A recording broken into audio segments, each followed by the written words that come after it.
পিছনে ফুল ব্যাটালিয়ান নিয়ে এগিয়ে যাচ্ছি। এটা নতুন ব্লগ আজকে, তো সবাইকে স্বাগত জানাই আজকের এই নতুন ব্লগে। আজ অনেক দিন পর হেঁটে হেঁটে বেরিয়েছি, আমাদের বাড়ি থেকে স্টেশন পর্যন্ত যাচ্ছি। আর এই যে চুড়িদারটা দেখেছেন, পয়লা বৈশাখে নিয়েছিলাম, সেটাই আজ পরেছি। গরম ছিল প্রচণ্ড। আমরা যেহেতু বিকেলবেলা 5টার ট্রেন ধরবো বলে বেরিয়েছি, আর স্টেশন ছিল ফাঁকা। হেঁটে হেঁটে এসে আমরা পুরো ঘেমে গেছি। আর এই হচ্ছে আমাদের ফুল টিম। বাবা মানুষগুলোকে নিয়ে ভিডিও করা ভীষণ সমস্যা। আর এই যে মা, আমার চিররুগ্ন। আজকে যদিও বাবা মায়ের জন্যই যাওয়াটা, পুরো পরিবার দাঁড়িয়ে গেছি, কিন্তু বাবার সব ব্যাপারেই আপত্তি। কিছু না কিছু একটা থাকতেই হবে, পড়েছে নাতনিকে নিয়ে হিল জুতো পরে আসার কারণে। তুমি এদিকে চেঁচামেচি না করে এদিকে এসো, এখানে এসো। অসুস্থ মানুষকে নিয়ে বেরোতে গেলে ওষুধ খেয়ে তো বেরোতেই হবে। আর আমাদের ট্রেনও চলে এসেছে। আমাদের গন্তব্য ছিল মেমারি। আমি আর দিদি মিলে ঠিক করেছিলাম বিবাহবার্ষিকী উপলক্ষে কোথাও একটু খাবার খেতে যাব। তো সেই হিসাবে লিডার আমি প্ল্যান ঠিক করলাম, চল মেমারি যাই, একটু ঘোরাঘুরি করি, তারপরে খাওয়া দাওয়া। তাই সেই উদ্দেশ্য নিয়ে সপরিবারে বেরিয়ে পড়েছিলাম বিকেল 5টার ট্রেনে। সবার প্রথম আমরা একটু স্মার্ট বাজারে ঘোরাঘুরি করব। ব্ল্যাক হানির একটা আউটলেট কিন্তু বাইরেও আছে, যে আউটলেটটাতে ইজিলি অ্যাভেলেবেল যে ফাস্টফুডগুলো, এগরোল, চিকেন রোল, তড়কা, রুমালি রুটি, এইসবগুলো সব অ্যাভেলেবেল ছিল দেখলাম। তো সেটাতেও বেশ ভিড়ই ছিল। আমরা তো চলে গেলাম স্মার্ট বাজারে। বাবার এখানেও আপত্তি, কী যে খুচুর খুচুর করে ছবি আর ভিডিও করছে, বাবা আর বুঝতে পারছে না। আমার এই ভিডিওর যে শুটিং পার্ট, সেটা করে দিচ্ছে আমাদের ছোট মেম্বার, যাকে আমি খ্যাপা বলি ভালোবেসে।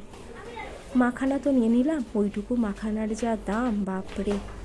তো সবাই মিলে এবার আমরা নিচতলাটা ছানবিন করার পরে চলে গেলাম ওপরতলায় ছানবিন করতে। তার মাঝখানে সিঁড়িতে একটু সেলফি টাইম। আর বাড়ির ছোট মেম্বারের হাতে দায়িত্ব আছে জিনিসগুলো বয়ে নিয়ে যাওয়ার, আর সেই কাজটা করতেও বেশ আনন্দও পাচ্ছি।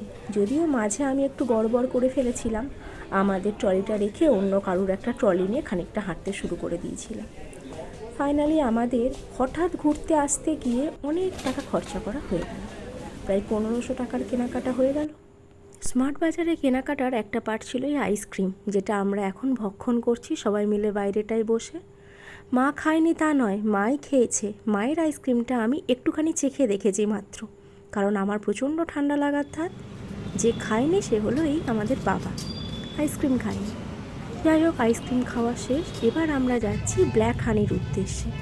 আর এই যে জায়গাটা, SS3 সিনেমা, ব্ল্যাক হানি, স্মার্ট বাজার, যে জায়গাটার ওপর দাঁড়িয়ে আনন্দম সিনেমা হল, সেটা হচ্ছে এক আলাদাই আবেগ।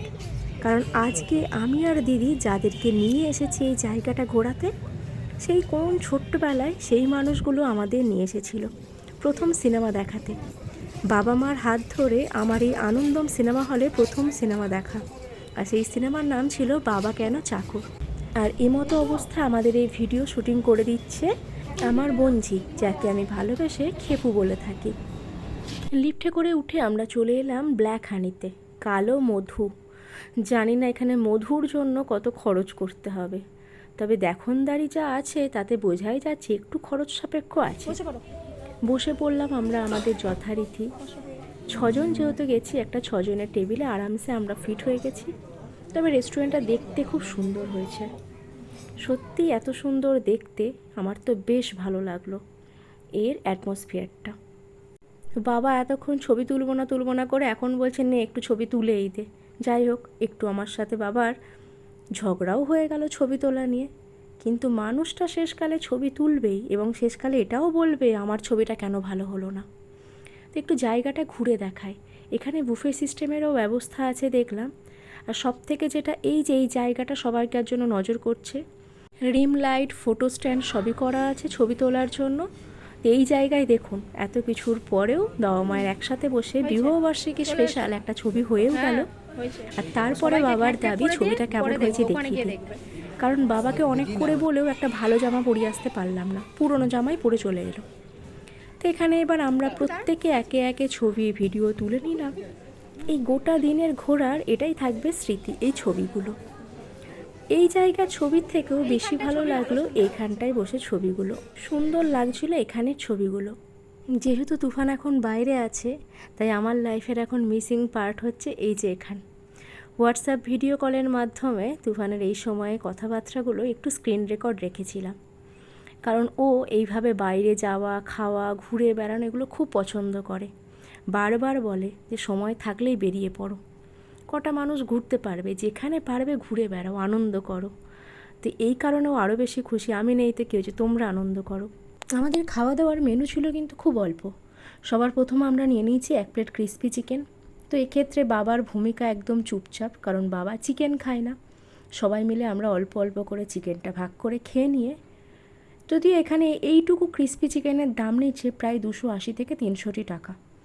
যাই হোক, দামটা কিন্তু একটু বেশিই মনে হলো, কিন্তু খাবার খেতে গিয়ে তো আর ভাবতে গেলে চলে না, এই যে অ্যাম্বিয়েন্সটা, এটার কষ্ট তো একটা পড়বে। এরপর শুরু হলো গবেষণা। যেহেতু আমি একটু রেস্টুরেন্টে বেশি খাই, তাই এই গবেষণার ভারটা আমার ওপরেই পড়লো। এদিকে টিভিতে চলছিল IPL-এর ম্যাচ, আর আমরা আমাদের গবেষণা করার পরে সিদ্ধান্তে এলাম যে সিম্পল তন্দুরি রুটি, চিকেন, আর যেহেতু বাবা চিকেন খায় না তাই অন্য একটা আইটেম নিতেই হবে। তো এই গবেষণা শেষ। যদিও আমার ভেতো বাঙালি মা এখানে খুঁজছিল, ভাত নেই, ভাত খাওয়া যাবে না, কী আর বলি এদেরকে। খাবার চলে এসেছে। রাত্রেবেলা আমরা বাড়িতেও রুটি খাওয়াই যেহেতু অভ্যস্ত, সিম্পলের ওপর এটাই ছিল বেস্ট। এবার খাবার ভাগ করার পালা, দায়িত্ব নিয়ে আমিই দিতে শুরু করে দিলাম। বাবার ছিল পনির, যেহেতু বাবা 1 প্লেট পুরো পনিরটা খেতে পারবে না, ওখান থেকে আমরাও ভাগ বসাবো। আর এছাড়া আমাদের চিকেন তো আছে। এই ছিল আমাদের সিম্পল মেনু। খাবার পরিবেশন, খাবার খাওয়া তো চলতেই থাকবে, যদিও এর সঙ্গে আমরা অ্যাড করেছিলাম লেমন সোডা হজমের জন্য। ব্ল্যাক হানিতে আমারও যেহেতু প্রথমবার যাওয়া, তাই রেটিং হিসাবে যদি বলতে পারি এখানে খাবার একটু কস্টলি তো বটেই। খাওয়া দাওয়াটা করার সময় আমাদের খেয়াল পড়লো আজ যেহেতু রবিবার, মানে ভিডিওটা যে দিনে সেদিনটা যেহেতু রবিবার, তাই অর্ধেক ট্রেন ক্যান্সেল থাকে। দেখা গেল 8:40-এর পরে ট্রেন হচ্ছে রাত 10:30টায়। তো তখন তাড়াহুড়ো লেগে গেল খাবার খাওয়ার জন্য, কারণ 8:40টা তো ধরতেই হবে, নাহলে এতক্ষণ বসে থাকাটা বড্ড বিরক্তিকর লাগবে। খাবার খাওয়াও আমাদের শেষ। এরপরে বিল পেমেন্ট করে আমরা বেরিয়ে চলে আসব। সন্ধ্যে থেকে যে রিদিমে আমরা চলছিলাম, ফেরার টাইমটার রিদিমটা বড্ড তাড়াহুড়ো লেগে গেল। তো তাড়াহুড়ো করে লিফট থেকে নেমে ভাবছি আর বারবার ট্রেনের টাইম দেখছি, ট্রেনটা পাবো তো। যাই হোক, লিফট থেকে নেমে তাড়াহুড়ো করে আমরা একটা টোটো পেয়ে গেলাম আর চলে এলাম স্টেশনে। আর এই যে ছোট সদস্য, মানে আমাদের অঙ্কন সোনা, চতুর্দিকে ছুটতে ছুটতে পাক খাচ্ছে, কারণ তাকে খাবারটা হজম করতে হবে আর এরপরে খেতে হবে স্প্রাইট। ফাইনালি আমাদের কাঙ্ক্ষিত ট্রেন, মানে যেটা 8:40-এর টাইম ছিল মেমারিতে, সেটা চলেও এসেছে এবং সঠিক সময়ের মধ্যে আমরা বাড়িতে পৌঁছেও যেতে পারবো। গরমের মধ্যে ঠান্ডা ঠান্ডা ট্রেনের হাওয়া খেতে খেতে আমরা চলে এলাম দেবীপুর, কারণ এরপরেও আমরা সেই হেঁটেই বাড়ি যাব আজকে। আজকের ভিডিওটা এখানেই শেষ করতে চলেছি, তার সঙ্গে অ্যাড করছি আজকের আমাদের সারা দিনের কিছু স্টিল মেমোরি। দিনটা, মানে আজকে সন্ধ্যেটা আমাদের জন্য তো খুব সুন্দরই কেটেছে, কারণ আজকে সন্ধ্যেটায় আমরা উদযাপন করলাম আমাদের বাবা মায়েদের 44তম বিবাহবার্ষিকী। আর এইটুকু আনন্দ দিতে পেরে আমরা দুজনাই খুব খুশি। দেখা হবে অন্য কোনো ভিডিওতে, ততক্ষণ ভালো থাকবেন।